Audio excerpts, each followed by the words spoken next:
ಆಕಾಶವಾಣಿ ಪ್ರದೇಶ ಸಮಾಚಾರ ಓದುತ್ತಿರುವವರು ಚೇತನ್ ಸಿವಿ. ಮುಖ್ಯಾಂಶಗಳು: ನಾಳೆಯಿಂದ ಬಂಡೀಪುರದಲ್ಲಿ ಷರತ್ತುಬದ್ಧ ಸಫಾರಿ ಆರಂಭ, ಸಚಿವ ಈಶ್ವರ್ ಬಿ ಖಂಡ್ರೆ ಸ್ಪಷ್ಟನೆ.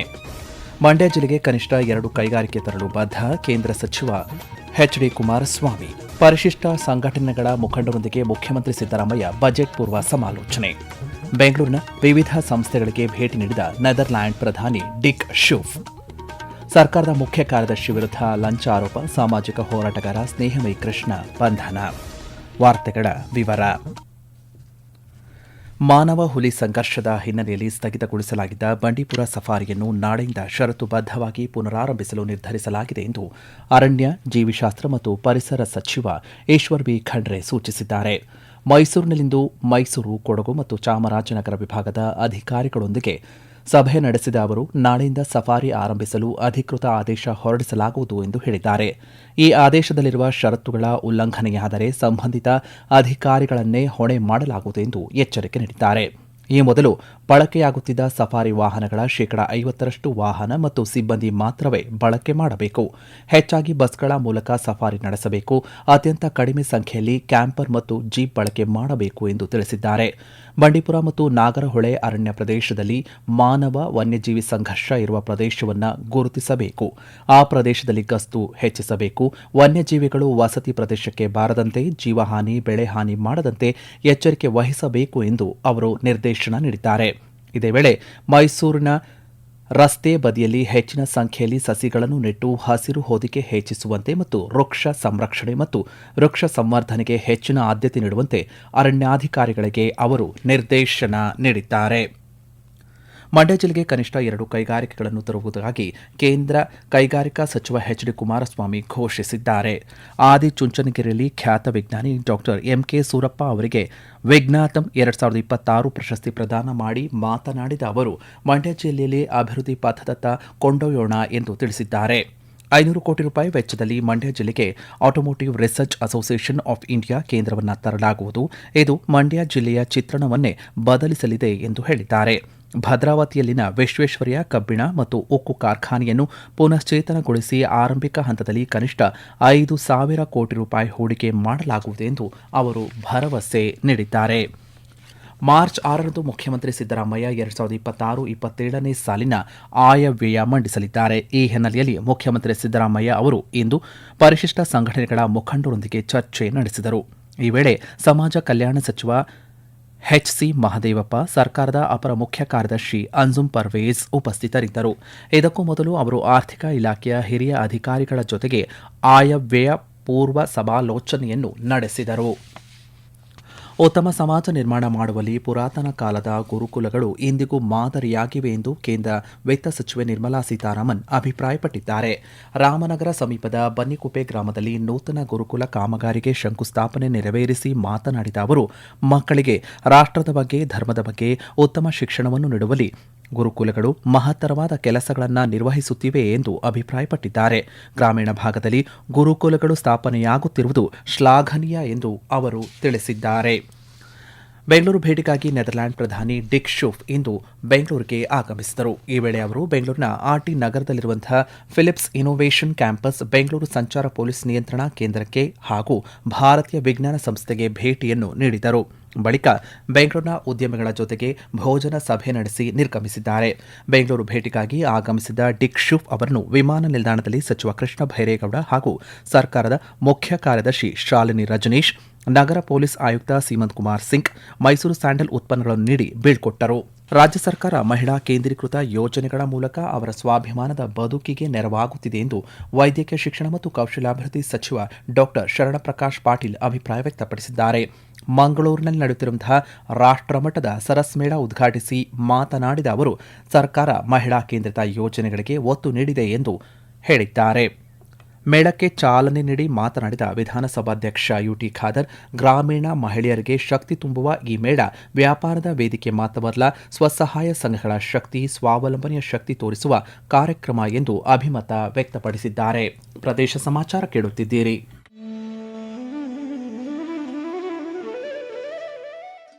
ನಿಮಗೆ ವರದಿಗಾರಿಕೆಯ ಕೌಶಲ್ಯವಿದೆಯೇ?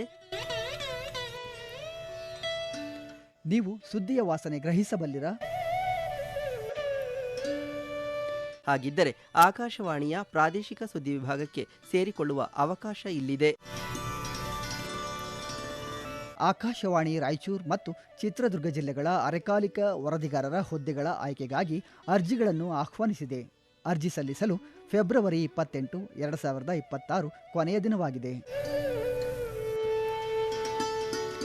ಹೆಚ್ಚಿನ ವಿವರಗಳಿಗೆ ನಮ್ಮ ಫೇಸ್ಬುಕ್ ಪೇಜ್ ಆಕಾಶವಾಣಿ ವಾರ್ತೆ ಕನ್ನಡ ಅಥವಾ ಎಕ್ಸ್ ಖಾತೆ ಮತ್ತು ಇನ್ಸ್ಟಾಗ್ರಾಂ ಖಾತೆ ಆಕಾಶವಾಣಿ ನ್ಯೂಸ್ ಕನ್ನಡವನ್ನು ಸಂಪರ್ಕಿಸಬಹುದು.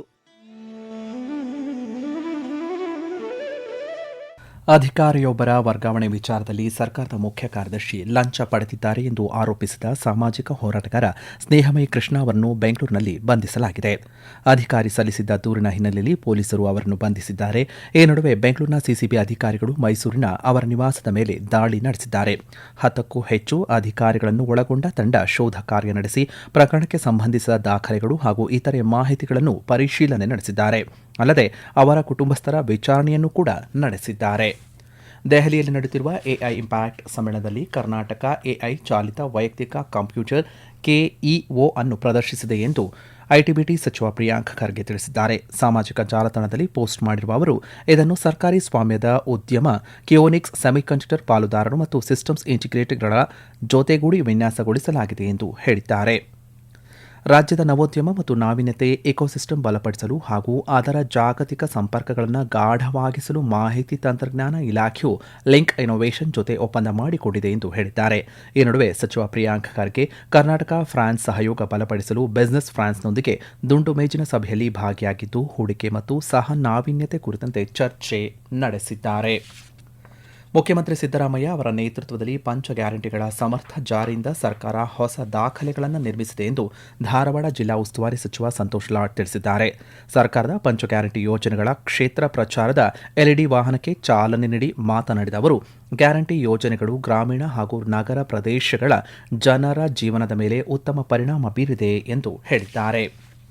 ಗ್ಯಾರಂಟಿ ಯೋಜನೆಗಳಿಂದ ರಾಜ್ಯ ಸರ್ಕಾರ ದಿವಾಳಿಯಾಗಿದೆ ಎಂದು ಪ್ರತಿಪಕ್ಷದ ನಾಯಕ ಆರ್ ಅಶೋಕ್ ಆರೋಪಿಸಿದ್ದಾರೆ. ಬೆಂಗಳೂರಿನಲ್ಲಿಂದು ಸುದ್ದಿಗಾರರೊಂದಿಗೆ ಮಾತನಾಡಿದ ಅವರು, ಸುಪ್ರೀಂಕೋರ್ಟ್ ಗ್ಯಾರಂಟಿ ಯೋಜನೆಗಳ ಬಗ್ಗೆ ಆಕ್ಷೇಪ ವ್ಯಕ್ತಪಡಿಸಿರುವುದನ್ನು ಸ್ವಾಗತಿಸಿದ್ದಾರೆ. ಸರ್ಕಾರಿ ಆಸ್ಪತ್ರೆಯಲ್ಲಿ ಸಿಟಿ ಮತ್ತು ಎಂಆರ್ಐ ಸೇವೆಗಳಿಗೆ 120 ಕೋಟಿ ರೂಪಾಯಿ ಬಾಕಿ ಉಳಿಸಿಕೊಳ್ಳಲಾಗಿದೆ. ಸಾರಿಗೆ ನೌಕರರಿಗೆ ವೇತನ ನೀಡಲು ದುಡ್ಡಿಲ್ಲ ಎಂದು ಸರ್ಕಾರದ ವಿರುದ್ಧ ಅಸಮಾಧಾನ ವ್ಯಕ್ತಪಡಿಸಿದ್ದಾರೆ. ಇದೇ ವೇಳೆ ಬಾಗಲಕೋಟೆಯಲ್ಲಿ ಶಿವಾಜಿ ಮೆರವಣಿಗೆ ವೇಳೆ ನಡೆದ ಕಲ್ಲು ತೂರಾಟವನ್ನು ಅವರು ಖಂಡಿಸಿದ್ದಾರೆ. ಸಂಜೀವಿನಿ ಕರ್ನಾಟಕ ರಾಜ್ಯ ಗ್ರಾಮೀಣ ಜೀವನೋಪಾಯ ಸಂವರ್ಧನಾ ಸಂಸ್ಥೆ, ಕೌಶಲ್ಯಾಭಿವೃದ್ಧಿ ಮತ್ತು ಜೀವನೋಪಾಯ ಇಲಾಖೆ, ಜಿಲ್ಲಾ ವಾಣಿಜ್ಯ ಮತ್ತು ಕೈಗಾರಿಕಾ ಸಂಸ್ಥೆ ವಿಜಯನಗರ ಇವುಗಳ ಸಂಯುಕ್ತಾಶ್ರಯದಲ್ಲಿ ಹೊಸಪೇಟೆಯ ವಿಜಯನಗರ ಕಾಲೇಜು ಆವರಣದಲ್ಲಿ ನಾಳೆ ಉದ್ಯೋಗ ಮೇಳ ಆಯೋಜನೆ ಮಾಡಿದೆ. ಜಿಲ್ಲೆಯ ನಿರುದ್ಯೋಗಿ ಯುವಕ ಯುವತಿಯರು ಮತ್ತು ಯುವ ನಿಧಿ ಫಲಾನುಭವಿಗಳಿಗೆ ಉದ್ಯೋಗದ ಅವಕಾಶ ಕಲ್ಪಿಸುವ ಉದ್ದೇಶದಿಂದ ಮೇಳವನ್ನು ಆಯೋಜನೆ ಮಾಡಲಾಗಿದೆ. ಮೇಳದಲ್ಲಿ 50ಕ್ಕೂ ಹೆಚ್ಚು ಪ್ರತಿಷ್ಠಿತ ಕಂಪನಿಗಳು ಭಾಗಿಯಾಗಲಿದ್ದು 2,000ಕ್ಕೂ ಹೆಚ್ಚು ವಿವಿಧ ಹುದ್ದೆಗಳ ಉದ್ಯೋಗದ ಅವಕಾಶ ಸಿಗಲಿದೆ ಎಂದು ಜಿಲ್ಲಾ ಕೌಶಲ್ಯಾಭಿವೃದ್ಧಿ ಅಧಿಕಾರಿಗಳು ತಿಳಿಸಿದ್ದಾರೆ. ಜನಸಾಮಾನ್ಯರಿಗೆ ಅರ್ಥವಾಗುವ ಭಾಷೆ ಮತ್ತು ಪದಗಳಲ್ಲಿ ತ್ರಿಪದಿಗಳನ್ನು ಹೇಳುವ ಮೂಲಕ ಸಾಮಾಜಿಕ ಅಂಧಕಾರವನ್ನು ಹೋಗಲಾಡಿಸಿ ಸಮಾಜವನ್ನು ತಿದ್ದುವಲ್ಲಿ ಸರ್ವಜ್ಞ ಶ್ರಮಿಸಿದ್ದರು ಎಂದು ಕರಾವಳಿ ಅಭಿವೃದ್ಧಿ ಮಂಡಳಿಯ ಅಧ್ಯಕ್ಷ ಎಂಎ ಗಫೂರ್ ತಿಳಿಸಿದ್ದಾರೆ. ಕವಿ ಸರ್ವಜ್ಞ ಜಯಂತಿ ಕಾರ್ಯಕ್ರಮವನ್ನು ಉದ್ಘಾಟಿಸಿ ಮಾತನಾಡಿದ ಅವರು, ಸರ್ವಜ್ಞ ಇಂದಿನ ಪೀಳಿಗೆಯ ಉತ್ತಮ ಜೀವನ ನಿರ್ವಹಣೆಗಾಗಿ ಸನ್ಮಾರ್ಗದ ದಾರಿಯನ್ನು ರೂಪಿಸಿದ್ದಾರೆ. ತನ್ನ ಜೀವನ ಅನುಭವದ ಮೂಲಕ ವಚನಗಳನ್ನು ರಚಿಸಿದ್ದಾರೆ. ಸಮಾಜದಲ್ಲಿ ಇದ್ದಂತಹ ಅಂಕು ಡೊಂಕುಗಳನ್ನು ತಿದ್ದುವ ಕುರಿತು ಜನಸಾಮಾನ್ಯರಿಗೆ ಅರ್ಥವಾಗುವ ರೀತಿಯಲ್ಲಿ ತ್ರಿಪದಿಗಳ ಮೂಲಕ ವಚನಗಳನ್ನು ರಚಿಸಿದ್ದಾರೆ ಎಂದು ಅವರು ಸ್ಮರಿಸಿದ್ದಾರೆ. ಕೊನೆಯಲ್ಲಿ ಮತ್ತೊಮ್ಮೆ ಮುಖ್ಯಾಂಶಗಳು. ನಾಳೆಯಿಂದ ಬಂಡೀಪುರದಲ್ಲಿ ಷರತ್ತುಬದ್ಧ ಸಫಾರಿ ಆರಂಭ, ಸಚಿವ ಈಶ್ವರ್ ಬಿ ಖಂಡ್ರೆ ಸ್ಪಷ್ಟನೆ. ಮಂಡ್ಯ ಜಿಲ್ಲೆಗೆ ಕನಿಷ್ಠ 2 ಕೈಗಾರಿಕೆ ತರಲು ಬದ್ಧ, ಕೇಂದ್ರ ಕೈಗಾರಿಕಾ ಸಚಿವ ಎಚ್ಡಿ ಕುಮಾರಸ್ವಾಮಿ. ಪರಿಶಿಷ್ಟ ಸಂಘಟನೆಗಳ ಮುಖಂಡರೊಂದಿಗೆ ಮುಖ್ಯಮಂತ್ರಿ ಸಿದ್ದರಾಮಯ್ಯ ಬಜೆಟ್ ಪೂರ್ವ ಸಮಾಲೋಚನೆ. ಬೆಂಗಳೂರಿನ ವಿವಿಧ ಸಂಸ್ಥೆಗಳಿಗೆ ಭೇಟಿ ನೀಡಿದ ನೆದರ್ಲ್ಯಾಂಡ್ ಪ್ರಧಾನಿ ಡಿಕ್ ಶುಫ್. ಸರ್ಕಾರದ ಮುಖ್ಯ ಕಾರ್ಯದರ್ಶಿ ವಿರುದ್ಧ ಲಂಚ ಆರೋಪ, ಸಾಮಾಜಿಕ ಹೋರಾಟಗಾರ ಸ್ನೇಹಮಯಿ ಕೃಷ್ಣ ಬಂಧನ. ಇಲ್ಲಿಗೆ ಪ್ರದೇಶ ಸಮಾಚಾರ ಮುಕ್ತಾಯವಾಯಿತು. ನಮ್ಮ ಮುಂದಿನ ವಾರ್ತಾ ಪ್ರಸಾರ 7:35 ನಿಮಿಷಕ್ಕೆ.